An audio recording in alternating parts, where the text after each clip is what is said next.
hot rod farm truck.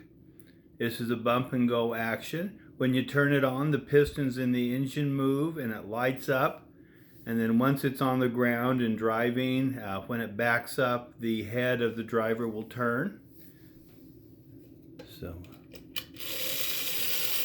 there's the engine operating. And if you look closely, in the front under the radiator you can barely tell, but the fan blade also turns.